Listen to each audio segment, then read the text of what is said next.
When I went to America and I witnessed all this polarization, I just thought, okay, what's my reaction as an adult man in the sort of prime of my life? You know, what is my work and my life about? And I just realized that it was to love. It was the only response which seemed to be able to kind of embrace the whole world with open arms and to take it all in, irrespective of what it was, and sort of somehow reinterpret it. And I mean, don't get me wrong, I have my days and hours when, you know, I can be, you know, as negative or, you know, as difficult as the next person, make my mistakes and all the rest of it. But the idea of it is something to aspire to for me. Like, love is something to aspire to. And just to finish off, I think nowadays we've become so complacent with the idea of love, the idea that it's something that should just exist in and of itself. And it does exist in and of itself, but like anything, it needs protected and cherished and to be watered so that it can grow.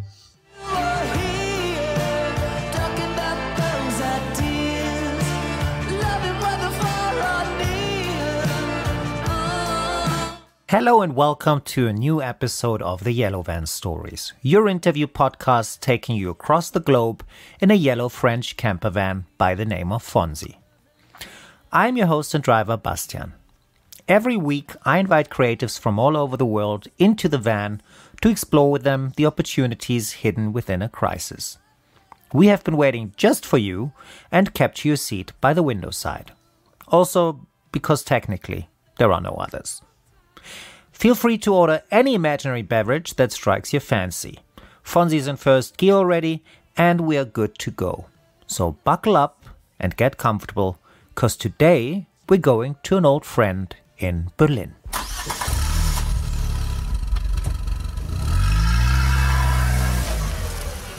Here with me in the Yellow Van today is Jim Kroft, musician, filmmaker, and photographer. Not necessarily in that order, and one of my greatest friends, and I am very happy to have you here, Jim. Great to be back with you, Basti. Yes, because you have been here before, and I have had this idea of having you as a regular guest on the show because I just love talking to you.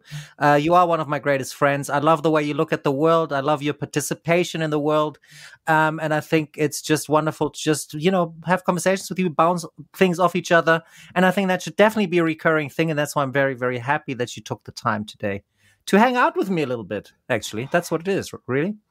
It's an honor to be back on, Bassi, but it's actually the third time that I've been in a yellow van with you. Oh, yeah, that's true. Well, I mean, the first time was a very long podcast episode, if you want to put it that way. Extremely long podcast episode. You know, the reason also why I wanted to speak to you today is because there has been a lot of stuff going on in the United States, basically, you know, first attack on the Capitol, now the inauguration of Joe Biden as new president of the United States. And you have made this incredible film, A Conversation with America, that I can only recommend so highly for everybody to watch, because in a time where in America it seems like polarization is just taking over and it is just an entirely divided country in itself, you made a film that is putting the focus on the similarities, on the things people have in common with their differences, obviously. And you have made a film that is looking to build bridges and to heal in a way. Now, this movie was taken 4 years ago, was made 4 years ago. It was before the election of Donald Trump. Just shortly before, I think 3 months, correct me if I'm wrong, you were there, That's right? In the build up to the election, exactly the 3 months. And you left basically just after the election results came in, basically. Exactly. Right? I was there for a week afterwards, so I kind of got a sense of the aftermath. I was a little bit tempted to stay till inauguration, but when you're on any project, you have a sense when you've seen your project through, and I felt I sort of had what I'd gone over to try and discover, and a new chapter was going to be beginning, and so I came back. Amazing. And because of this, I would like to talk a little bit about what has been going on. I would like to have your take on the things a little bit, what your resume also a little bit was of the 4 years, where some of the opportunities lie with now a new administration. But before we get into this, I have to ask you the most important questions of all. What are you drinking? I'm drinking PG Tips tea today.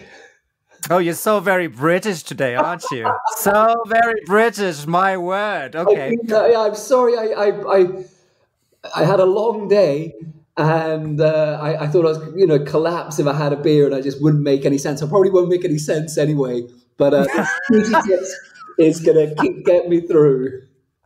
Story of my life, not making any sense. See, this podcast is also just a futile attempt of maybe doing that a little more, but I have no idea. It reminds me, just to get off the start, I have to quickly say that because it just comes to my mind having said that, one of the real highlights of the inauguration was Amanda Gorman, the poet. I don't know if you've seen it. And wonderful poem, what was it called? The Hill We Climb. Did you see it? I was watching it live, and it was all right. Yeah, absolutely mind blowing. Just the performance itself is. The words on their own are absolutely beautiful, but the combination and it was such an incredible moment, and it was obviously there was just. It was almost like the sort of sun and the sky and the light was sort of making a contrast with, this sort of like almost demonic speech that Donald Trump, this sort of very dark, macabre speech talking about, that he made at his inauguration, talking about the American collapse. And it was just such a sort of like, a terrible picture, but, the kind of weather was sort of making it like the Lord of the Rings, and it was like so Sauron had come out, and it was just this lovely thing. And don't get me wrong, there were millions of people that voted for Trump, and but he chose to announce himself in his presidency in the most profoundly sort of dark characterization of where America got to. So listening to the poem, it was hard not to just be taken away, because I think that when it comes to sort of inch by inch making this world a better place, having a sort of a positive approach to one another is just is so important. And so yeah, it felt like quite a moment. Just the way she had all the words like in her mind in this incredibly pressurized sort of moment, and she's so young, and the poem was so beautiful. So it was kind of like, it was hard not to be sort of swept away. And I think her life has probably changed forever as a result of that performance in front of the whole world. I think so too. It said that like her book sales have gone up like tremendously since then, which is no surprise at all. But it was just an absolute antithesis to like the previous 4 years in a way. This beautiful black girl woman standing there and reciting this amazingly beautiful poem. And it made me think of you also for the very reason, because her poem was never in any way judgmental. It was never in any way exclusive, but it was inclusive. It was talking to all the Americans out there. Mm-hmm. And that to me was absolutely marvelous. A black woman living in the American society that still has a lot of racism, if you look in on the outside as well, going or happening there, to stand there and to say these words that are just all encompassing and it moved me really very, very deeply to see it. And it showed the other side of America that we have not seen for a while. And this is, but these sides very well, because you have never, in this film that you've made, A Conversation with America, you have never not talked to anybody. You have always given everybody the grace and the dignity in whoever you talk to explain their point of view. And I think that was absolutely marvelous. If you go back now, how was it for you to travel 4 years ago? How did you experience the United States at that time? Could I just say that in terms of the what you said about the poem and the poet and the performance is I felt, there are these moments when sort of art elevates, for me, like really great art is when it sort of elevates beyond something in itself and sort of has the capacity to, obviously to inspire, but also to set an example. And I love, what you said about its inclusivity, because I think it's such an important message. And I think it's also really important not to get sort of swept away that because there's a change of government that there's going to be suddenly the inclusivity, because there's still the 74 million Americans that voted for Donald Trump that need to be included. And sadly, like, obviously we'll talk about the film, but I was studying the root causes of what has now eventually manifested, and that polarization is growing, and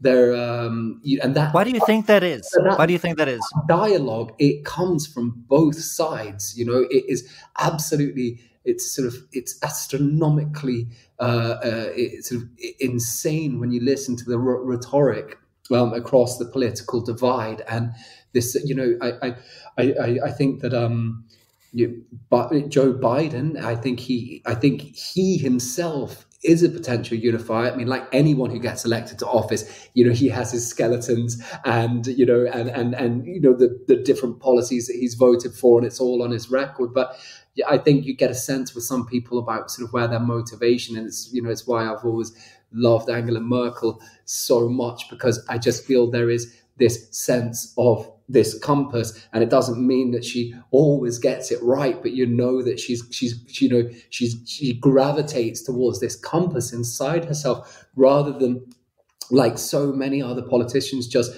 moving with the dial changing in terms of their values, their opinions, in terms of what might help them get elected once again. And it's I think it's really sad that there's not more politicians with that type of backbone and character that there used to be. And I think that's something that needs to be sort of looked at. And I think if you look at sort of American society and you think about sort of like I was reading The Last Days, and one idea I came across which I found really interesting was about these sort of idea of free speech, the country being about free speech. Was obviously an interesting idea at the moment with Donald Trump getting kicked off Twitter and Parler getting removed from all the stores. But it was just sort of talking about, well, how can you really sort of call it free speech when the way that politicians sort of vote and move to work for different things is is all about the amount of money that is put in from different lobby groups or different interests. And so ultimately it just means who has the most money has the louder voice. And the free speech, well, it's not free at all, because it's completely sort of, it's not one vote equals one vote, because you have all this sort of gerrymandering going on behind the scenes. And people are in the pockets of power. Human beings, especially when it comes to power, proven over and over and over historically how weak they are when their own potential self-interest can be rewarded in whatever different type of way. And that's one of the reasons why, as an individual, I'm so skeptical of groups, and it's one of the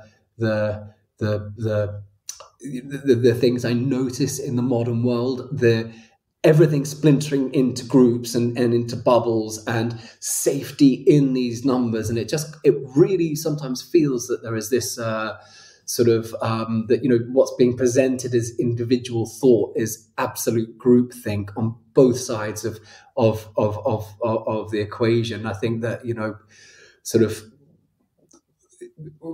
we all need to read our Orwell at the moment. Because I think the danger is that all of this stuff is pointed at just at the right wing, but it's going on all over the place, this groupthink, and that's for me the frightening thing. It's the grouping of individuals and the money behind power and the human lust for power. Yes, I think that is absolutely power, money. It always goes well together, and they Oh, they influence each other ever so slightly, I would say. But you talk about the rhetoric, and you also, I think it's also a misconception to think that Donald Trump came into power 2017 and that changed everything. It has been an ongoing process. I mean, Donald Trump until at this moment has just been the epitome of something that has been happening for years already, right? This polarization, this division that is happening there.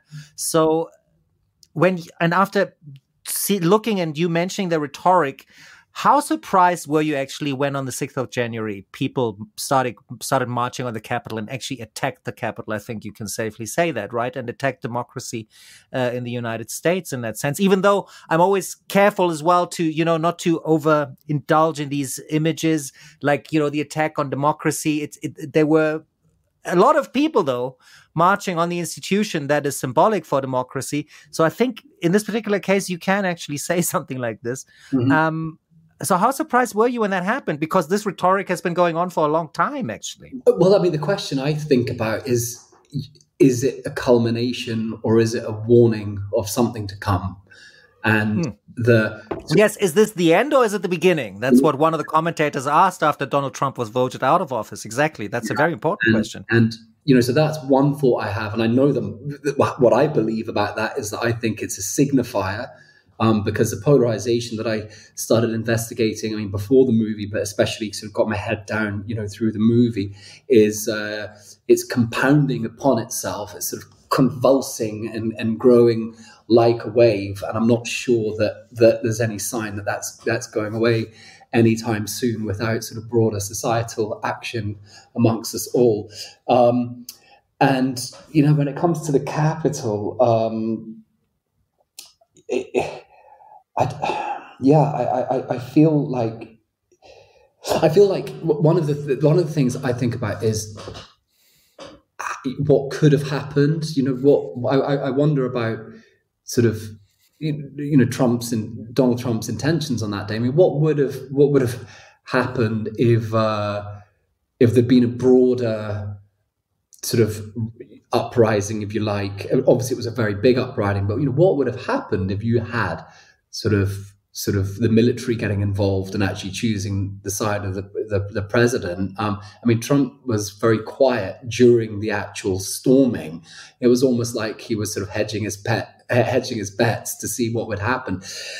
And so I find it very interesting because when I ask, is it a warning or a culmination? Because the paradox for me is that despite sort of everyone's sort of vilification of Trump, who's not conservative or even a lot of conservatives, but or amongst liberals at least, and a lot of people in the world, if this was a warning or a signifier, and the question is what might have been.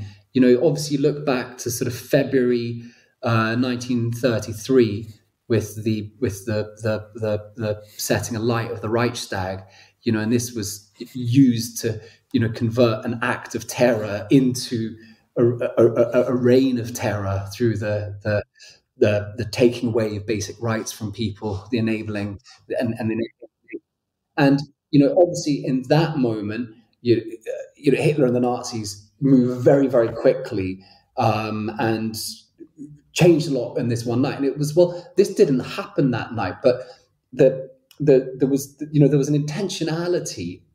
And I don't think the movement was, big enough in terms of, at this stage of, I think there is a danger with right-wing terrorism and with militia. I mean, America, you can't even think how many guns and so on there are. But, I just wonder, it feels, like America does quite often to me, it feels quite young.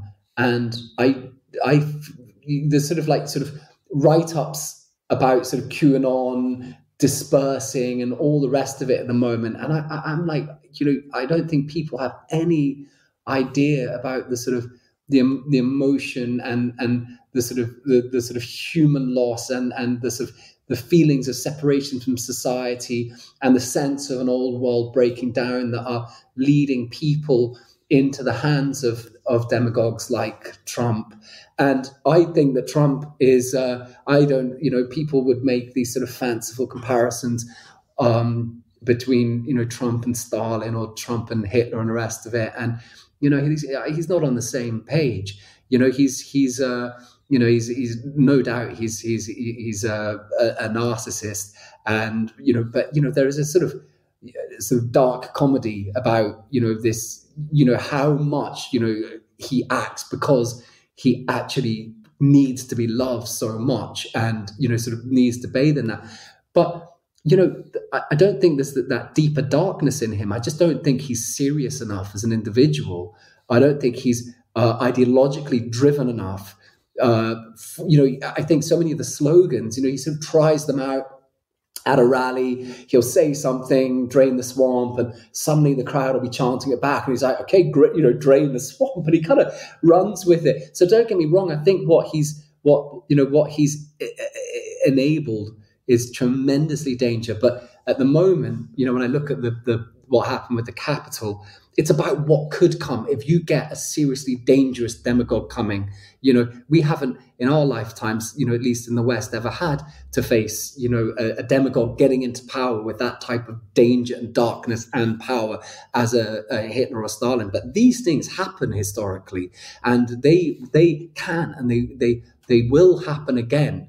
These things, change very gradually in society. And, you have to look at how sort of arrogant, we are about our institutions and the power of democracy and the rest of it, because there are major things happening. And, I don't look at sort of society in the world from a sort of dark and negative perspective. So don't get me wrong with it. But I think you have to confront the seriousness of what is before us, because if you have someone, for instance, I always think when I listen to Donald Trump Jr., for instance, and I'm not saying it would be him, but for me, there's actually a sort of an anger and a rage in him that's missing from Trump. Trump kind of gets them all going and has a bit of laugh, and it's there's been some very, very dark stuff that's happened. But for me, it's just scratching the surface about where this stuff could go. And I don't know. I see if you have a leader emerging with the charisma of Trump, but that really genuine darkness and rage that other autocrats have had, then who knows where it could go? Because already plenty of people were willing to vote for a demagogue in the first place. So, is it a warning? Is it an indicator? Well, if it is an indicator, what's it an indicator of? And I think we have to take that seriously. I think there's a danger in thinking that, though. I personally think there's a danger in that because, since you've used Hitler as an example, I wouldn't want to compare. I think it's also very difficult to compare one dictator to the other and go, this one is worse than this one. To be clear, I wasn't making any. No. I was talking about the potential of what's possible in a populist leader who has that inner rage and darkness. And I don't know. It feels like there is a growing tide, and I agree with you. It's dangerous to think like that, but I think it's we have to confront you have to look at what history has taught us and the potential of human beings. When Jung talked about human beings, I think it was his one televised interview or his one recorded interview, and he sort of leans over. You can find it on YouTube, and he goes, "Man. It is man that is the great evil. It is man himself we must be aware of." And it's very, very powerful from this enlightened, amazing being, such an inspiring man. I love reading Jung and being influenced by him. But I think that we have to check in with this. And I know I'm putting a very dark perspective across, but for me, it's like you have to confront the potential realities in order to hopefully check the tide somehow. And at the moment, people don't seem to realize. And for a few days after the Capitol, a few people, like you get Lindsey Graham going up in Congress, you can count me out, and then the next day he's down on the border wall with Trump, chumming up and sort of laughing at the next stuff. And it's like, okay, well, you had your grand speech, but, don't get me wrong, I understand he's someone who supports, Donald Trump. But this is the thing. It's just being, politically prudent the next day to denounce it, but then well, he doesn't want to lose all of these supporters, because he probably one day wants to run for president. And so, they know what they're doing. And I think what the Capitol showed is that we have this idea that nowadays that we had this idea maybe nowadays with the internet we'd all be more educated, more enlightened, but actually it's just reflecting how human beings really are. And one thing that hasn't changed is that a mob and big groups of people can be really wound up to do dumb and dark things when they're given a purpose by a charismatic leader. And that's what I think the danger of, because it's just showed that our nature hasn't changed, which... I agree with you. And what I wanted to say earlier, I know you weren't comparing dictators to each other, which would be a terrible card game to play anyway. So the only thing that I'm saying is, I think if you look at Hitler, the reason why Hitler could come to power, for instance, and in a way we are comparing now, I'm just using the historical example that you have given, and I think rightfully so as well, because this is an example that should last us all our entire lifetimes to see what can happen in the worst possible case politically. But the reason why Hitler could come to power was because he was underestimated by all the people that he was involved with. People were thinking that they could just use Hitler, like Kurt von Schleicher, Franz von Papen, the last chancellors of the Weimar Republic, that they could just use him to further their own power. And instead of that, Hitler then came out on top and did what we all know now that he did. So all I'm saying is, you can listen to the commentators before Trump got into office. Barack Obama saying, there's something about the weight of the office. You get in there and you feel the magnitude of the responsibility. Lovely. Don't we all remember that? Yes. Lovely, and thinking the best of human nature. We also need that. And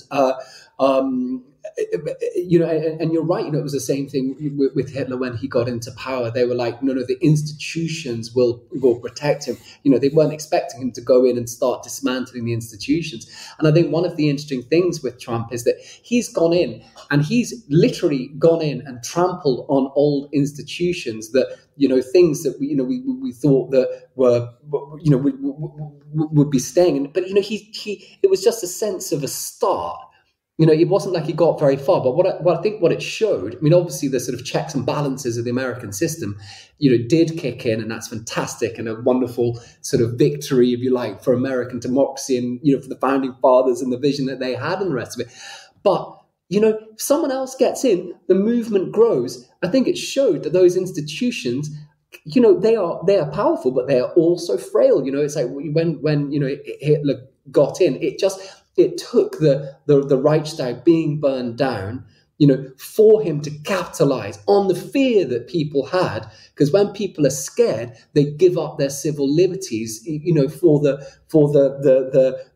price of greater safety. And, so there's lots of different circumstances. If you had a demagogue getting into power again, which, very well might happen because the Trumpism, I think, is just beginning. But then you have, a terrorist attack or something like the 9th, the 11th. It's you don't know where this stuff could go. And so the Capitol, it filled me with worries because it just felt like an indicator to me. But I think I cut you off again, Basti. That's totally fine. That's the idea of the show. I should be the one talking all the time. I'm here with you because I feel that you have a lot of insight on these things. So the more you talk, the better. I feel that yes, when that happened, absolutely. I think what happened throughout, Trump's years in office at the Trump administration, to some degree, it was just we were witnessing how boundaries were pushed further and further and further. And in that sense, Trump is actually incredibly good at what he does in a very sinister and dark way, obviously. But this is the game that he played. Like, how can we put the boundary a little further every time? And we saw how close this can get us to people, or in actual fact, storming the institution of democracy in one of the countries where democracy is the absolute oldest and has never been contested. So that's why I think this is why the United States is so indicative of our time and age now, because it is the oldest democracy and the biggest one that we have. The oldest, okay, you're British, so I'm going to take that with a grain of salt, right? Yeah. But it was House of the Lords and, House of the Commons for a long time, so it still is. You have a Dina, boy. Yeah, exactly. So let's face it, we're all men are equal, and now we leave out the whole idea of, like some white people are more equal than blacks and so on. But on paper, at least, that's what it was. And it happened there and was very close to something happening that was that would have been terrible for free speech and for civil rights in general. So this is why this is very indicative, and this is why it was also a good lesson in that sense of what we have to be careful with, what we have to be aware of. And this pushing of boundaries is something that happens not only in the United States, it happens in Germany, and happens in all countries with a rising right-wing movement, and it's a lot of them, far too many. It is, but by now you have to be as skeptical about the potential of the left. And what's happened in the left historically is just as dark as what's happened in the right. But, very good point. Yes, but when it comes back to looking at the historical comparisons, well, Hitler attempted his putsch. I think was it in 1922 or 23. So I think 23, as far as I know. It was in Munich, wasn't it? And it was like 5 years after the end. Yes, the beer hall putsch, we called it. How fitting for Munich. Yes, exactly. And, 5 years after, the war, and then he was put into prison after that. I mean, he was put into prison. He was, given wine. He could dictate Mein Kampf, but it was actually the failed putsch that focused his mind into turning, all these darkened feelings into an ideology. And the point, the reason I bring up that history again is that, that was 1923, and he didn't get, the Enabling Act didn't happen until 1933, 10 years later.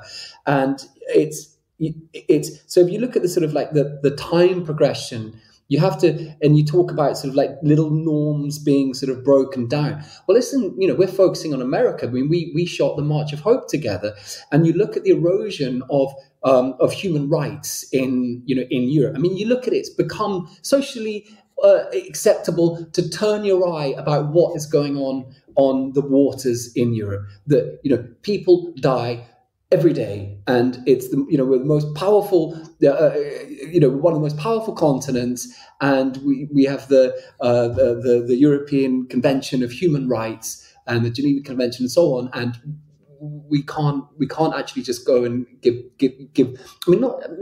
Safe haven is a political idea, but I'm talking about just saving human beings, whether you take them back or not, and we can't do it. And so I think our whole sort of sense of there's a whole changing in the normalization of how human beings sort of look at one another. And so when I sort of look at the history of it, I feel like there's the thing that worries me is like, well, where can this go?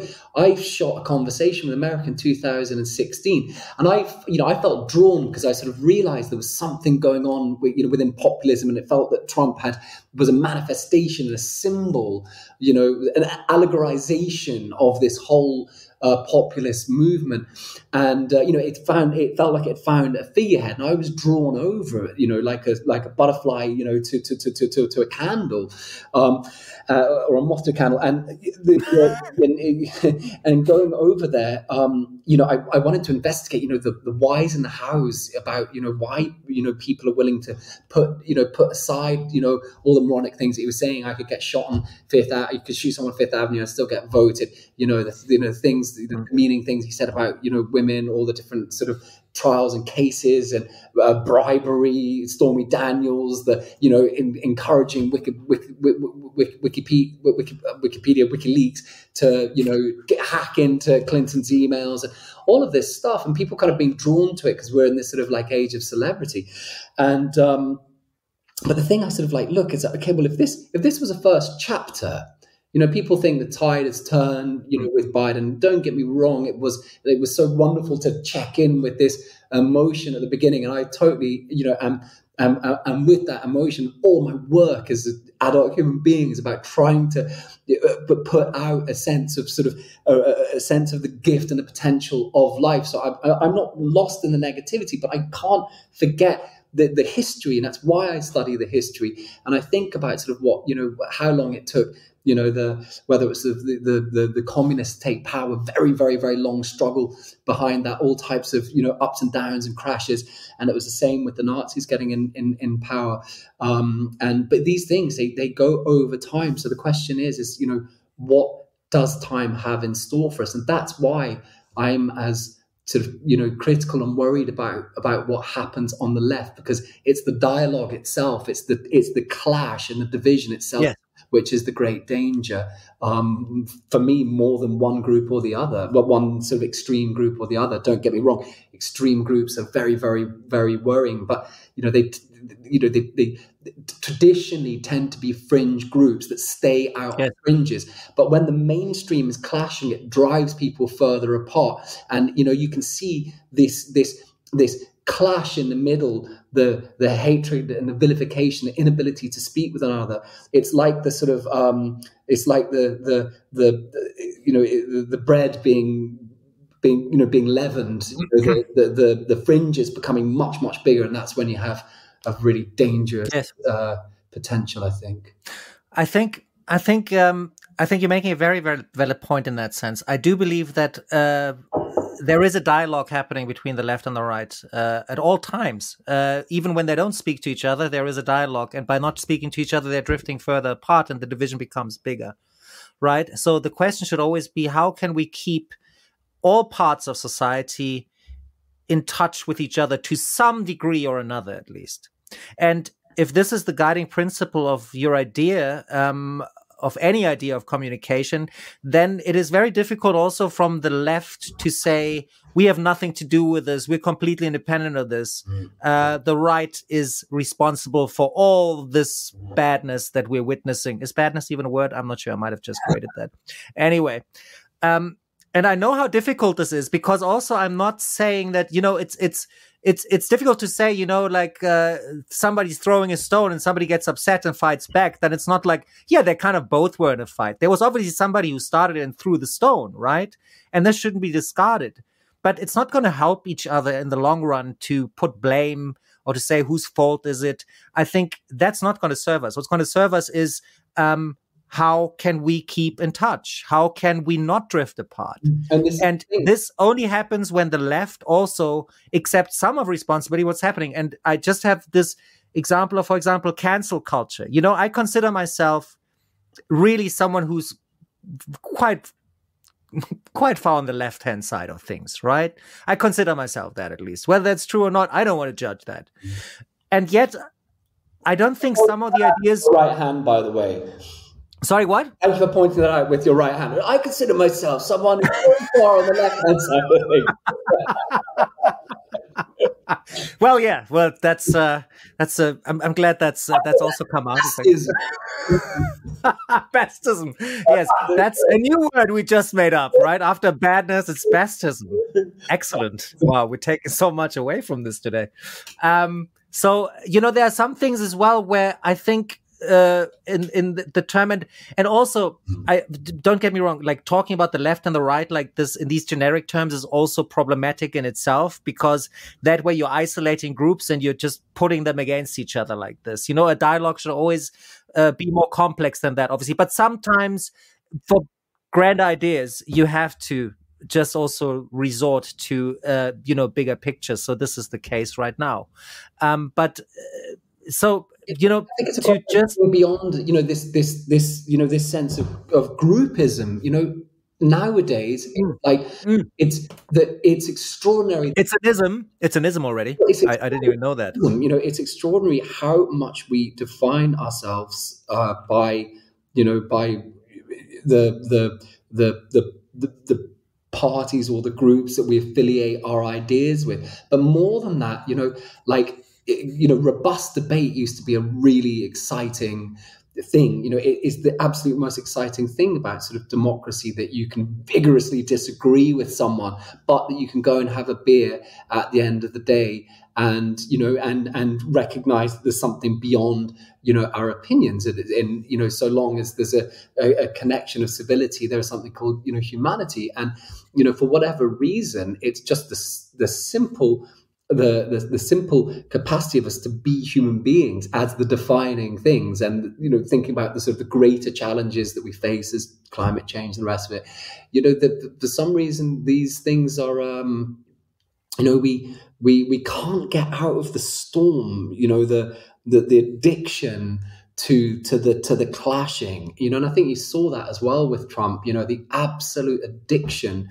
of all sides and all people, and sort of criticize Trump as you like, but he was like a sort of vacuum of just circling people in and controlling the news cycles, and it's very interesting how it's changed. I was always wound up growing up, because I was I remember I had the great privilege to interview James Lovelock, who wrote Gaia Theory and was the founding father of the Green Movement in the 70s, and everyone called him a quack, and he's now considered absolute one of the most important sort of scientists of the last 50 years, and and I was just always so amazed at how this is back in 2003, 4, 5, around this time, and you just couldn't read anything about climate change.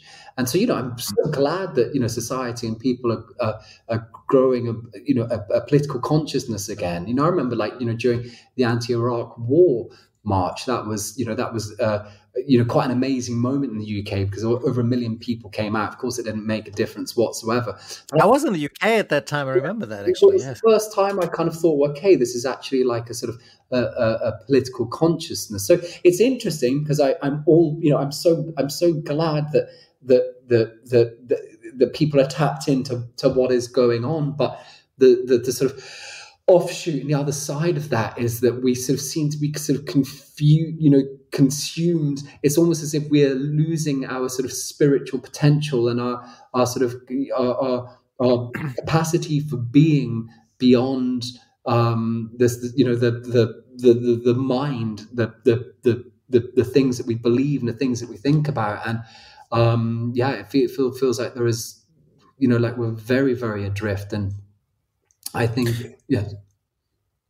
No, I've just been thinking about that in that sense as well. Having said what I just said, that I'm more on the left-hand side of things, the bestism, as you just coined it. Well done, by the way. Is something that I've also been thinking about, because I also don't want to consider myself to be on one side and not on the other. I think that's already problematic in framing things for yourself, and I think we have talked about this before as well. So right now it's this sentence, I think it's ascribed to Winston Churchill, that says, if you are not a socialist, that when you're young you don't have a heart, and if you're not a conservative by the age you're 40 or 50, you don't have a brain. Exactly. So I don't quite subscribe to that. I still have my trouble sometimes with the conservative world as well. But I do realize, though, in growing older, that the conservative side has its reason for being as well. Because if everything were just left up to the speed of the left, I think a lot of people would also be left behind, because the speed of change is also something that's not the same for everybody. And sometimes it will also be necessary to hit the brake a little bit. Mm-hmm. And I know how difficult this is, living in a world right now where we're facing a climate change that is really threatening the livelihood of all of us. Mm-hmm. There to hit the brake is a very difficult thing. Mm-hmm. And we shouldn't. Actually, we should speed things up immensely. So I would like to put this in parentheses and put it on the side for the time being. But for the rest, I think in that sense, also conservatism and the right serve that purpose. And at least I have learned to appreciate it for that. Right. So in this sense, not that I want to serve as any example for anybody in the slightest. Right. But I think in one way or another, we should all think of how can we also bridge over to the other side in our thinking and in our being. And we all can do our own thing. And by just by vilifying the others and them doing all things wrong and we do all the things right, we are so woke and the others aren't, we're not going to achieve what we're really after, namely a change that includes us all and that is based on inclusivity. And this is what we have been discussing about rhetoric and everything. Be inclusive. And that brings us again to the Capitol and Amanda Gorman and her very, very beautiful poem, The Hill We Climb. And one thing, the one line that really stuck in my mind from that poem was, while we look at the future, the history is looking at us. And I think that is an incredibly strong sentence, because for whatever we think we have in the future, we should never think that it should be entirely independent of the history that we all share. So that was a very beautiful moment for me. And her poem and that inclusivity to me, that her poem in that sense and the way that she read it out was just a very beautiful of that inclusivity that I think we are both talking about here, and that the world needs more of. And to put this poem now in the same line with your film, they have a the very same outlook, the very same attitude towards life in general. And that's why I think everybody should go and watch your film, because it offers exactly that. I think that, thank you, Basti. And I think that, this is one of my motivators, because I think a lot of somehow art nowadays has become too often or somehow a lifestyle choice. I mean, you look at it, sort of the streaming platforms or whatever, and people will know so many songs and love them because it's on in the background and it makes them groove and the rest of it. But, that sense of interjecting, an album, this type of thing. I mean, it's a different sort of type of age of how we consume stuff, and there's so much out there. But that doesn't mean that sort of art has, at any stage or any moment lost its potential to play a sort of, not just an important but a potentially critical role in society. Because when I look at society at the moment, I think society is in bedlam. It's a patient that has lost its mind a little bit. It's like there's a collective buzzing energy that's driving everyone a little bit out of control. Now, the role of arts, as far as I see it, and you talk about the bridges, and I love the metaphor that you write about the bridge. And it's not just about the bridge, it's about sort of how you deal with contradiction, how you deal with paradox. You have these seemingly irreconcilable ideas that are never meant to fit together or be able to coexist together. This is the sort of, whenever you go into any study or understanding of spirituality, these dualities are in the heart of nature all over the place. You look at the yin and the yang, and in the heart of one thing, you find the seed of the other, and vice versa. And, I see the arts as about, having the capacity to bear contradiction, to bear the blade of being, the division of opposites, and I using this bridge to balance these polarities. And maybe it sounds a little bit lofty, but at a time when when the capacity to communicate is so broken, I think that art is tremendously important, because art is the very thing that has the capacity to hold these opposites as one. And it's so interesting, if you bring this back to, let's say, kicking Trump off Twitter, or, taking Parler down and the rest of it, I don't know. I was having a very interesting conversation with someone I love very much the other night. And they said, I don't think you can heal the whole by silencing the margins, by trying to cut off the margins. And I thought that was a very sort of beautiful idea. And I've been thinking more and more about it. And, for me, it's such a paradox, because, you kick off, Trump from Twitter, you get rid of Parler and the rest of it, and, try and sort of silence this, part of society. And don't get me wrong, there's a lot of ugliness. I mean, obviously with Trump, there's so much mistruth. But you also got to look. I mean, Twitter is the platform, and Facebook more than any other one, more than any other platforms that have been servicing this hate, have been servicing the lies, have been servicing the breaking up of society and getting incredibly rich off it. And I don't know. I just sort of look at this, and everyone patting themselves on the back at the moment because we can kick Trump off Twitter. We got rid of Parler, and it's like Parler exists because of you created this monster in the first place. Twitter had no capacity to be able to deal with hate speech, and there's this total confusion between what free speech is and what hate speech is. Because I'm all for free speech, but so I see the idea about sort of, taking Parler down because it's not dealing with the hate speech. But surely you've got to burst the Twitter bubble at the same time, or really deal with it. Because as far as I'm concerned, free speech, yes, but as soon as you were like threatening or another human being, or putting something hateful out against someone else, that's not free speech. That's abusive speech. It's a very sort of like different thing. So I'm with the contradictions and the difficulty of of dealing with these things, but it's so contradictory. And this is one of the things that, if you're following something like Fox News, Fox is so worried about what's happening because, okay, there's the marginalization of the, of right voices. And again, don't get me wrong. I think that you have to find ways to approach and deal with radical factions, whether it be the radical right, the radical left, the radical Islam, groups that are really about sort of like threatening people with different types of belief and using violence. There needs to be sort of new thought about these things.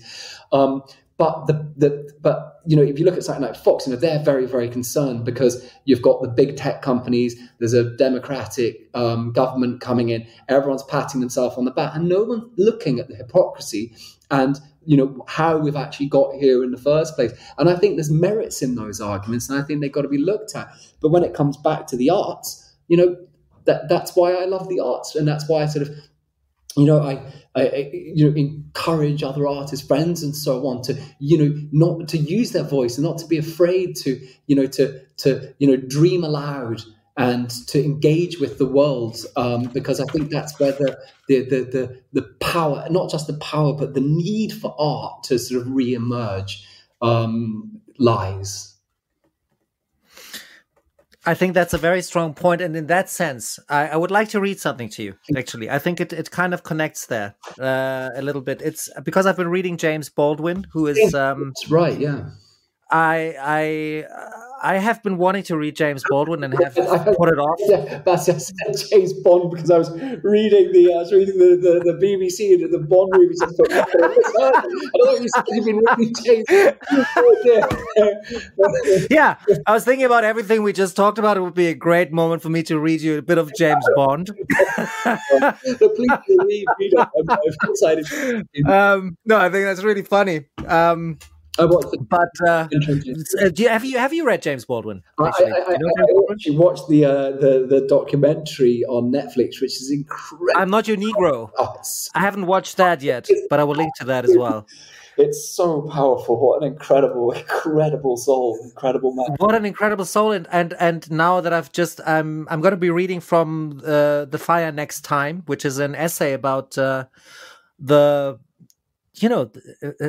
description, more or less, and the wonderment of a Black person living in the United States, being discriminated, and reflecting his state and the state of all other Black Americans, with incredible lucidity, with incredible openness and inclusivity as well, without hate, without anger, and being incredibly analytical also, despite also admitting to his own hurt in all of this. So it is an amazing testament to a time that also brought the whole civil rights movement and Martin Luther King. And I think he's one of the major voices of that. I felt it was just time to read it. And when you read it now, I feel in the end, he talks about Black Americans, Negroes, but if you can just substitute it with the others. And I think what he's writing is just still as valid for the moment now. And when you think of the capital as it was 40, 50 years ago. So what James Baldwin writes is something very sinister happens to the people of a country when they begin to distrust their own reactions as deeply as they do here, and become as joyless as they have become. It is this individual uncertainty on the part of white American men and women, this inability to renew themselves at the fountain of their own lives, that makes the discussion, let alone elucidation, of any conundrum, that is any reality, so supremely difficult. The person who distrusts himself has no touchstone for reality, for this touchstone can be only oneself. Such a person interposes between himself and reality nothing less than a labyrinth of attitudes. And these attitudes, furthermore, though the person is usually unaware of it, is unaware of so much, are historical and public attitudes. They do not relate to the present any more than they relate to the person. Therefore, whatever white people do not know about Negroes reveals precisely and inexorably what they do not know about themselves. Amazing. But one of the things that popped out for me was, which I find really interesting in the modern context, what is it's about this sort of loss of joy, and one of the sort of interesting things about sort of having sort of like explored sort of populism as an idea. I still don't even really like the term because I just think of people, but there's this sort of sense. I mean, it goes back to Nietzsche. God is dead. It goes back to the dissipation of the church. It goes back to old norms being broken down by dynamic new forces. There's sort of Faustian forces which you can sort of globalization, think about it in terms of sort of these Faustian forces of modernity, sort of revolutionizing lives and giving all types of potential and wonder for economic growth to some groups and members in areas of society, and then leaving other people behind. But one of the things that not specifically thinking about, where the movement for Trump or populism came from. One of the things I think about the modern world generally is this. It's about joy, and don't get me wrong. There's plenty of joy in the world. No one's going to ever take that away. But it's a very different color and complexion. When I was sort of growing up in the 90s, and you had a music that was upbeat. It doesn't matter whether it was the dance music coming through. It doesn't matter. Britpop. Just at that time when I was a teenager, and then all types of sort of different music, sort of like creative. With so much joy. And I think back to the 60s, and I think about the sort of, there was obviously there were huge problems and conflict and massive problems in the 60s, as and you could also say naivety. But there was a movement based on the idea of flower power and of positivity. And what I mean is that I sort of like look sometimes now, and I feel it's almost as if within society we've lost this capacity, not just for joy, but for understanding how much we have. I think something that I think about from our journey exploring the lives of refugees in Europe when we were shooting the March of Hope was, I got back to my flat and I was like, I have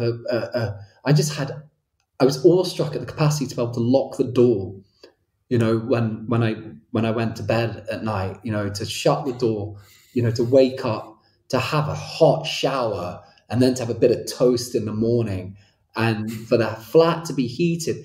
And I just think, wow, what in the words of Louis Armstrong, what a wonderful world, for these basic things. And, it's certainly this journey and seeing the spiritual courage of the refugees, as we both shared and witnessed in so many of their lives. It absolutely amazed me it made me so grateful for what I do have, but also sort of what always sort of lives with me is the sort of the courage and the frequently, as you'll remember, sort of discovering this capacity for joy in the most terribly dark circumstances that these people had, the spiritual courage. And that type of spiritual courage of saying, okay, this is my life at this point in time. Nothing's perfect. Things are a little bit out of kilter, but I am the center of my life. I can take responsibility of my life, and I can be grateful for what I have within its limitations at this moment to build something better so that tomorrow can be better for, my friends and my family and the people around me, and hopefully for society at large. And I do think it sort of goes down to a recognition of what one has. I don't know how we've lost the capacity. We obviously, there's a terrible pandemic at the moment, but we are living in, an extraordinary moment in human history about sort of the availability and the potential. I mean, I'm talking about sort of, obviously terrible things have happened with the natural world, but as a species, we've evolved, out of, this very, very long journey to this kind of very extraordinary point. And yet we don't seem to be able to see what it is that we do have. And, don't get me wrong, there are so many people that have so little, but I'm talking about so many of us that have something, and yet there seems to be this sort of misery or, sense of that life didn't give us something, the sense of expectation and entitlement, rather than, taking what you have and using it to do the very best that you can for yourself and society. And I think that's something James Baldwin, points at. It spears me in the heart, when he says that, because I think it's so true of now, now for nowadays. And I'm not. And what I've just said is there's no contextualization in terms of in race and the moment that he was in. I just mean, as you said, the broader insight into that loss of joy. I find that very moving, very powerful. What I found also very moving is that he actually, in the opening to this, he writes a letter to I think it's his nephew, and he just calls, even when he points at white people disregarding the rights of blacks in America, that he still has the dignity to call white people his countrymen. Mm-hmm. He still calls them his countrymen, regardless of anything, which is a very inclusive term because they are from the same country that he is from.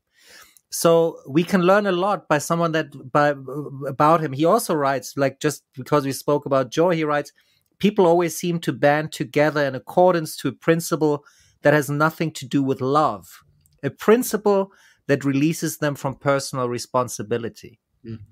Also a line that I read and I was like, yeah, this is also something that explains what happened on 6th of January at the Capitol in a way.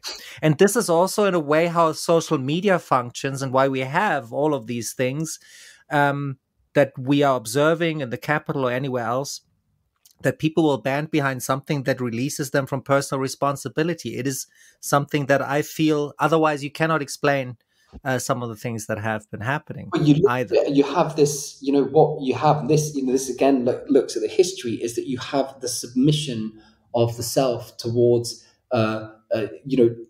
someone else, the complete exchanging of this sort of independent, sort of critical thinking of things, to just believe whatever one person, says. And that, that's the power of a demagogue, whether, whoever it may be, in history. And that was one of the sort of very interesting things I found, interesting about what happened at the Capitol, is that you had gone, this group, and obviously, it was a very isolated group amongst the 74 million people that actually voted for Trump, but it was still, it's still a mass movement of people who seem to have exchanged their sort of like interest in Trump and what he was representing and, what he was tapping into. But this factionalism, which has exchanged their own sort of idea and critical thinking in the service of what this one person says. And I think that's always a very, dangerous state of affairs. And I think it's for me, that was really the significance of the Capitol, of what happened at the Capitol, that, you had rearing up in the West this total submission to what was being told by one person, making a god out of a man, or a woman. Obviously it was a man on this occasion, but this is it's this idea that you look at sort of the science and the experiments that have been sort of done trying to understand about sort of human nature, and it's very interesting to sort of read about how people will in certain situations displace all types of kindness, and when there's an authoritative voice giving someone a purpose, will harm someone else. And of course at the Capitol, you can never forget there were 5 people killed. It was an absolute shocking travesty. And and the paradox being is that you're talking about America and the amount of guns that people have in America. If you think of all the mass killings that there have been in America, you think if there'd been one person who was adjusted that way, it could have been something really, really beyond terrible. And again, it's just an indicator. And again, problematic, because you also look at Washington and you look at 25,000 soldiers in a country, so that power can be transitioned from one person to another. And that's a hell of a sight, seeing that many people to, that, I mean, for me, that shows you how fragile the democracy is, the point at which it came to. And again, is it culmination, or is it just a warning? Is it just a beginning? I have one more line from James Baldwin. It will surprise you, the last one, because I do believe after all of this as well, it's because he also gives a way forward. And I believe now, if we think about what can we do, what can we contribute, how can we uphold a conversation, how we can prevent this polarization to continue and to get even worse. This one line here also struck me very much, still in The Fire Next Time. And he writes, "One can give nothing whatever without giving oneself. That is to say, risking oneself. If one cannot risk oneself, then one is simply incapable of giving." And I think if we take that a little more to heart, to, take a bit of a gamble with life sometimes as well, and put all certainties aside and become a little more aware of our, about our blind spots and our own perception, then we can really maybe also move forward a little more together. And with that, I close James Baldwin for today, but I really very much recommend reading the book. It's not long, so for anyone who doesn't really want to read a lot, it's I think 100 pages or something like that. It's a very, very powerful book, and still very relevant also for today and now, for anything that has to do with discrimination, or also with communicating with others that not necessarily share your exact point of view. Mm-hmm. Yes. So I would very much like to just, before we wrap this up, because we've been talking about the United States all this time and all the challenges and everything, I think this is not the note we should leave it on. Mm-hmm. I also want to know, 3 months in the United States is a long time. The United States are a very fascinating country with a history that is incredibly interesting as well, with all its flaws and so on. What is your passion for the United States? Where does it derive from? What do you love about the United States? There is something that draws, I think there's something that draws us all to the United States. And the United States, it has to work, because it is the place where human beings of all ideas and ethnicities and countries and beliefs and from all over the world, there's so many multiple histories wrapped and enveloped around themselves and upon one another.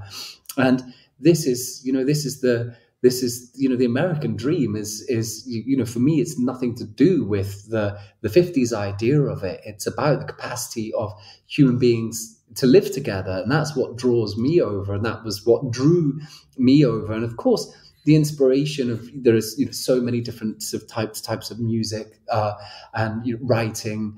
I remember listening to Little Richard when I was 8 years old, and I was just absolutely, it was the first artist that I really, really ever got into, Long Tall Sally, absolutely extraordinary. And I remember getting into the beat writers when I was reading On the Road, and the idea of going over. And I was so lucky because I follow American politics pretty obsessively, but I managed, through that time to combine the dream of the beat teenager that I was, the dream of that road movie with a sort of a kind of like political investigation, and that was a bit of a dream trip for me. I've always drawn back to the US, and I will be again. Do you have a favorite story that happened to you in those 3 months? I think there were very, very many. I mean, if you watch the film, you see many. I mean, every single person I met in the United States was someone I met on the street, and I had a couple of introductions from someone I've met, but it was really sort of like that idea of daisy chaining one person to the next. And I remember there was one day, and I was sort of like, every day I would sort of seek one story, see if I could just find some type of insight into the country. And I remember I was going around Cleveland. I was in Ohio, and I was trying to investigate the Rust Belt and trying to understand sort of what was going on up there. It felt pretty sort of key to understanding the sort of changing political landscape of America. And obviously it's a classic swing state. And I remember I just couldn't find a story, and I must have walked 20 miles, literally all over Cleveland, Ohio. And eventually I just saw this pizza restaurant. I thought, I'll just go in and get a slice of pizza because I'm tired. And I walked in, and I came across this man called Stutz Beerkatz, who was sort of one of the greatest. That's a good name. It's a good name for a film. You were like, that's Godson. Like big lad, must have been late 50s, early 60s. And the most booming voice, just absolute, there's something electric. And we got speaking, and just when he started speaking, it was like, it was like this man was unlocking the sort of keys to America. And anyway, he said, look, let's meet, and, I'll show you around what he called the rotting carcasses of capitalism. And because, all around Ohio, you have all of these abandoned buildings and factories. And he took me to a place called the Richmond factory. And, and it was this old blue collar factory where they used to sort of make shirts and all types of, garments for white collar America. And it was, there were thousands and thousands of people employed there. And Stutz was going off on one and telling me about, about the sort of history and what's happening and the offsetting of all the jobs over to China. He is a liberal, like out of interest, but he was just talking about how these things have happened, and talking about the reality of American manufacturing leaving as being a very real thing, and these impacts of globalization. And just at this moment, this car, this sort of Range Rover stopped, and a bunch of Chinese guys got out of it, and we went over and we started speaking. And there was the boss there. He didn't really speak any English. He goes, and he said, "No, I'm boss. I'm the boss." Like this, and Stutz was there. He was going, "You are not. What are these kidding?" And you see it in the documentary. And there's this incredible energy between this sort of like elderly Chinese man who doesn't speak any English, and Stutz Beerkatz, who also was in some of the greatest American rock and roll bands, incredible bass player. Wearing his his sort of flannel shirt and his jacket, and there was this kind of like amazing energy. And then there was sort of like some people translating, and he goes, "You come in," like this. And so we all, he had the keys to the Richmond building, which was all like locked up, and he brings us in there, and you can't believe this, the scale and the size of this. So, and these guys, this boss Chinese man had bought the Richmond factory, which had been deserted for, I think it was like 30 years, if I remember rightly, or something. And it was just, becoming one of those carcasses of American capitalism, as Stutz described it. And, and he brought us around, and he was, and his translator was translating what he was saying, and he was talking about all his vision for it. And, it was going to be American jobs, and he was going to completely sort of like, to renew the place. And it was such an interesting story. And it was an amazing thing. I mean, the thing that I really loved is that you just had, Trump explaining this phenomenon of inverted commas, the Chinese stealing the American jobs, and yet, that building, was shut down, and it had been empty for 30 years. And who was it being regenerated by? It was the Chinese. It was very, very interesting. And the thing that was really lovely, most of all on a human level, was it was just an absolutely dynamic sense of hospitality from them towards us. A lot of laughing. I mean, you see it in the documentary. I couldn't believe this was manifesting in front of my eyes. It was just absolutely wonderful. This old American rock and roll raconteur, and, this elderly Chinese businessman who couldn't speak hardly a word of English, owning this insanely massive building, and just feeling the chemistry. And it was just a sign that, well, when there's a nice energy, we all get on just great. Yes, if we leave our prejudices at the door, that usually helps. Yeah. And a beautiful scene. I have it. I see it in front of me right now. A beautiful scene, also because of absolutely the serendipity and everything. A marvelous scene, and there are many more of them. I also love the scene where you are at the hairdresser, and what is the guy's name? And he always says, James. Like that's how he said every sentence. He's like, No, you know what I mean. You know what I mean. Yeah, exactly. You know what I mean. You know what I mean.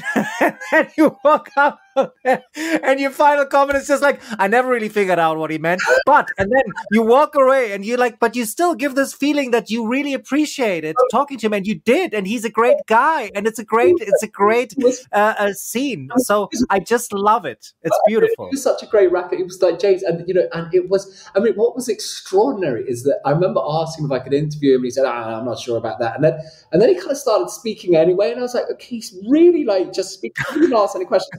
I pointed the camera, goes, yeah, and I just kind of got the camera, crept it up, and he didn't stop for half an hour. I mean, you see it, and he's in, and after a while, I mean, it's amazing. I mean, everyone in the hair, it's a gift. It's a gift for the camera. And they go, what is going on? And the more he wound himself up, the more he was just coming out with allegories and tales and stories, and some really sort of like bizarre stuff like the world isn't round. Who can tell you that the world really is round? Who tells you? And he's winding himself up, and he's going mad. His hands are flailing all over the place, and he's speaking for this. He sits down to get his hair cut. And then he's speaking aloud as his hair's getting done. He doesn't stop. Every sentence punctuated. You know what I mean? I'm just shaking, nodding my head. Yeah, I know what you mean. And and it was just an expression of absolute human genius, and it was an expression of what a universe each of us has inside of us. And yes, this is one of the exactly. You pinned that so well. Yes, this is why we have to take care with the dialogue nowadays. Is that everyone has this universe. Everyone, and it's nothing to do with education or not. It's like every single human being, has absolutely this world and infinity of possibilities, and yet, and I think, sorry, just quickly, I think we also have to remember that we are all vulnerable. I think this is something we sometimes also forget. Of course, and yet at the same time, we're all speaking at one another at the same time. And, that's why the film is called A Conversation with America, because I wanted to just go and listen. And of course, it's a documentary. There's a subjectivity, within it. But I wanted to have a conversation. And I feel like that art form is being a little bit sort of lost nowadays. There's this old proverb, I can't remember who said it, but as soon as you start speaking, you stop listening. We're shouting at each other more than we are conversing or also listening to each other. I agree. I would like to ask you, when you saw, because you said you saw the inauguration in full, right? You were watching it, you were taking the time, which I'm not surprised that you did. How did you feel seeing that all coming together? I felt emotional because, I've tried to keep the sort of most open mind about. I mean, not even thinking of Trump. I'm talking about the sort of the motivations. I've tried to investigate the hows and the whys. Why? There's a whole human reality behind why people vote for Trump, and I think that gets very, very misrepresented. And if I'm honest, I feel that there's almost a laziness because people seem to understand far less now why and how a Trump got in than they did when I was trying to explore it 4 years ago. And that's why I have my worries about the future, because until you start trying to understand and to build those bridges rather than kind of like, parodying these people and and sort of patronizing them, the division will keep on growing.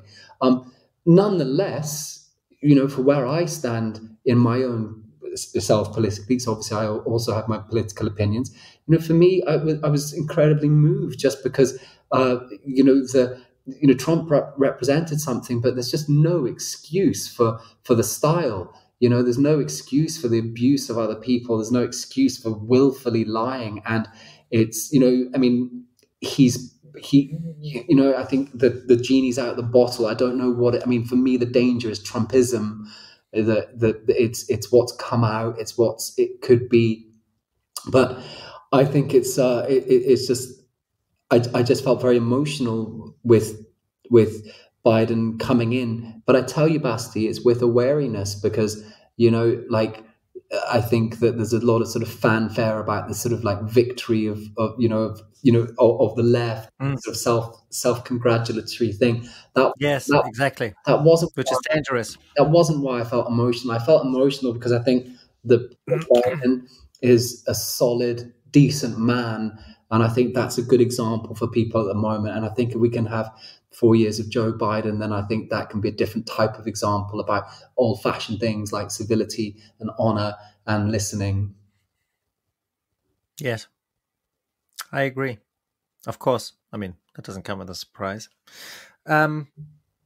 After all this, now I think this would be one of my final questions to you, because I am blessed enough and happy enough as well that you have been one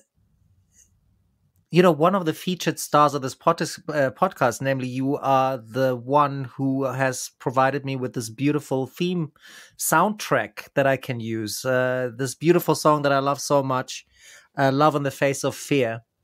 It is an absolutely beautiful song. I love it, like all the rest of your songs, but this one is really special to me, and because I listen to it every time I edit a podcast episode, obviously, as well. But there's a lot of proliferation going on. But why do you think that "Love in the Face of Fear" should be the anthem of 2021? Well, I think, there's a song off I released an album which was the soundtrack to the documentary this week. And there's a song on that album called "All New Revolution of Love." And it's, "Love in the Face of Fear" was my, album was a response to the division that was breaking out during the Trump years, during the last 4 years, and the soundtrack is obviously very connected to that. But in terms of "Love in the Face of Fear," I just think that when it comes to there's so much fear and open hostility nowadays, and all I know is that these darknesses they come in and they're incredibly dynamic and they're incredibly powerful. But something of their nature seems to burn itself out because it's just, you can't, if for some reason, it's not a sort of efficient fuel to hate. It's just something uncreative at the heart of it somehow. It's about destruction ultimately. And I think that's why, love is such a sort of durable idea. It's not as dramatic, but it's just something that connects us, and it's like whatever you do, you cannot destroy it. You just cannot destroy this idea, this capacity for humans to love one another, to love their children or their parents or their brothers or their sisters or their fellow man or nature or God or spirits or the wind or poetry or whatever it is. And that's why it's like when I went to America and I witnessed all this polarization, I just thought, okay, what's my reaction as an adult man in the sort of prime of my life? What is my work and my life about? And I just realized that it was to love. It was the only response which seemed to be able to kind of embrace the whole world with open arms and to take it all in, irrespective of what it was, and sort of somehow reinterpret it. And I mean, don't get me wrong, I have my days and hours when I can be as negative or as difficult as the next person, make my mistakes and all the rest of it. But the idea of it is something to aspire to for me. Like, love is something to aspire to. And just to finish off, I think nowadays we've become so complacent with the idea of love, the idea that it's something that should just exist in and of itself. And it does exist in and of itself, but like anything, it needs protected and cherished and to be watered so that it can grow. It's a guiding light. Mm-hmm. It can be. It should be guiding light, I believe. And you have put that.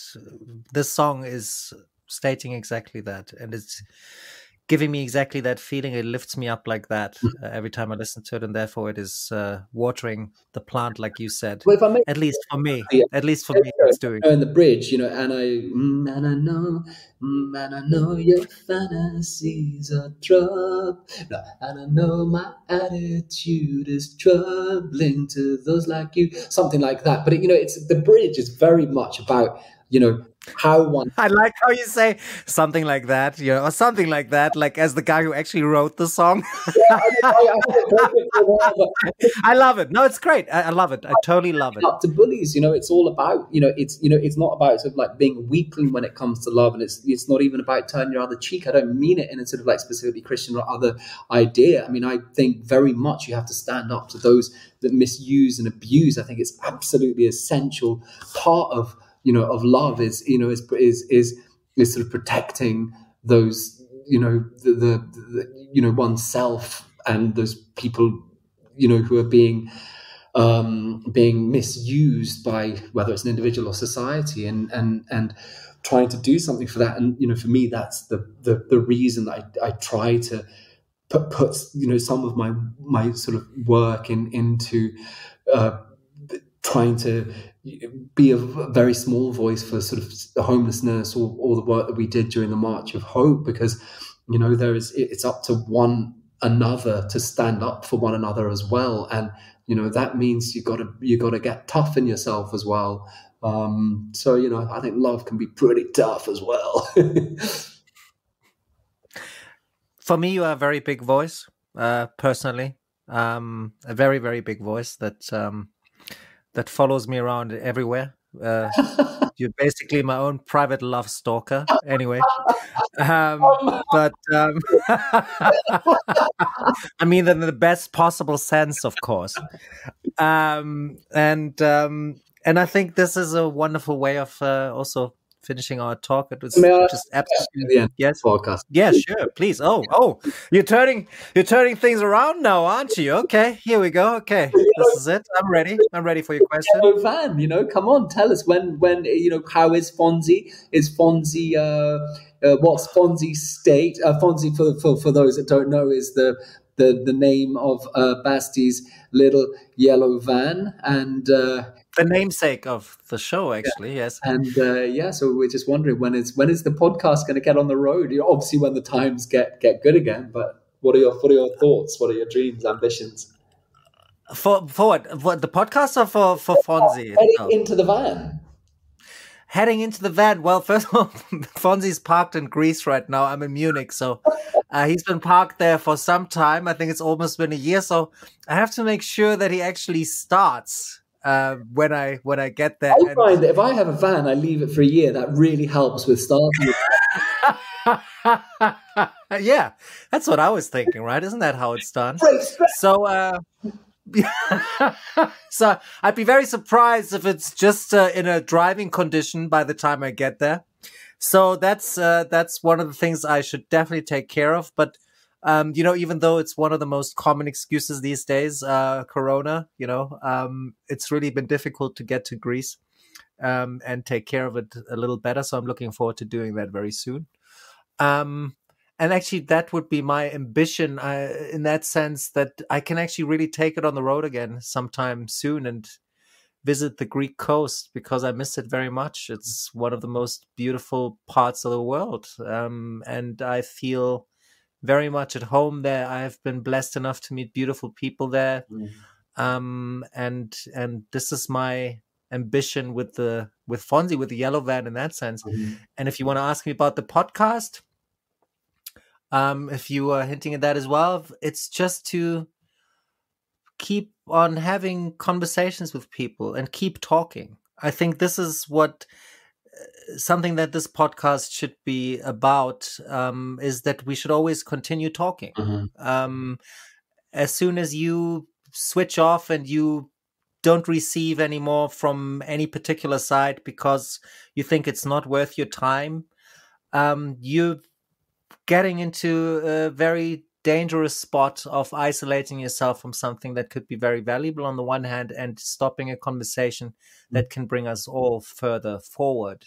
And I think this is what this podcast, I hope, in my very limited view and perception, can at least bring across ever so slightly. And if that is the case for one or two people, then it's already achieved what I set out to do. But in the end, also to just keep this very small and not too blasé, is I'm doing it because I just fucking love it. I just fucking love talking to people. It helps me just get in touch with people that I actually have lost contact with for a while. Like you. I mean, last time we spoke was almost 3 days ago. I mean, really.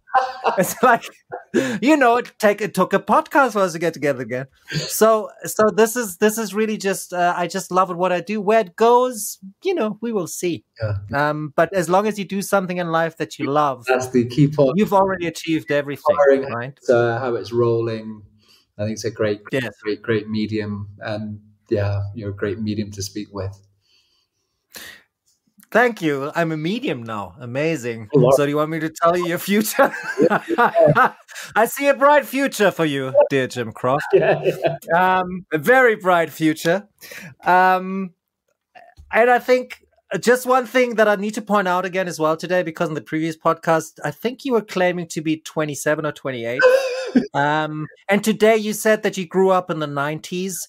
So I think it's very safe to say that your previous statement was total bollocks. Well, right? No, it could. Just saying. It could be. It could be since the last podcast that I got over 30. That you matured. You matured. A little bit of mystery out there, brother.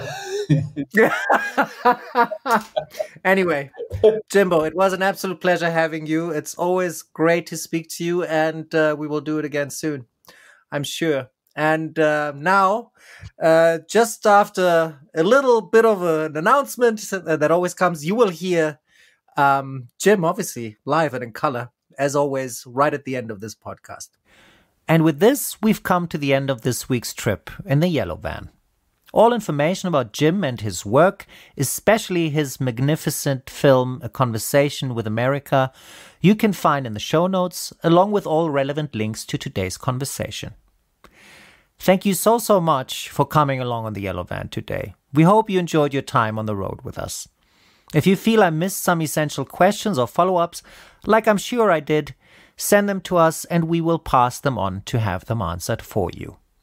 If you have your own inspiring story to tell, or you know somebody who does, get in touch with us on www.yellowvanstories.com, where you can also leave us your general feedback or ideas for improvements.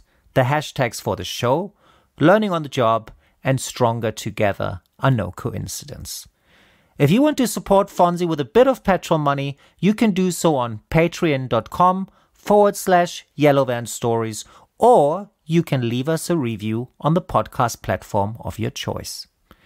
This podcast is a Mind the Bump production. We hope to welcome you back next week for a brand new episode. We'll be keeping your seat and we'll be cooling that imaginary drink of your choice. Please note, a selection of teas and instant coffee is available as well. Until then, stay healthy, keep loving, and always remember, we're all in this together. And now, as promised, Jim Kroft with Love in the Face of Fear.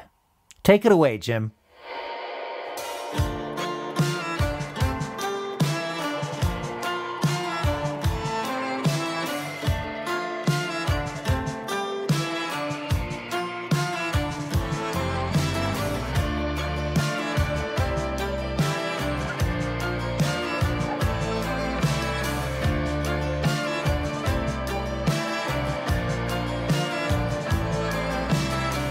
Took a long, long time from empire's rise to falling skies.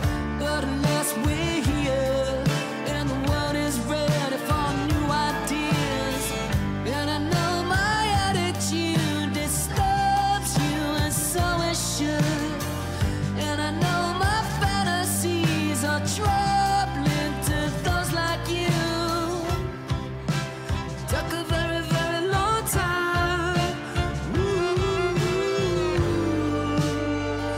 My message is clear. Keep loving in the face of fear. Keep shouting that you are here. Talking about those ideas. Loving whether far or near. Oh, can you find your place when kaleidoscopes are breaking shape? There's a dream I breathe. Gone loving man and those in need.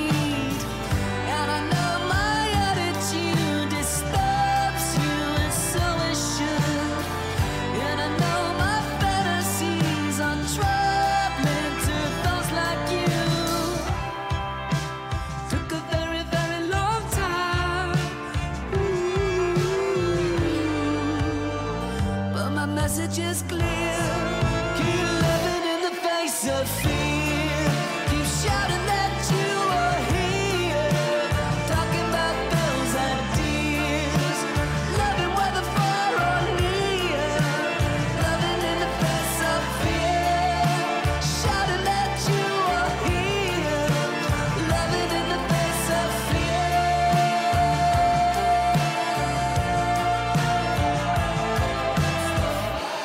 Of your life, are you standing for your right?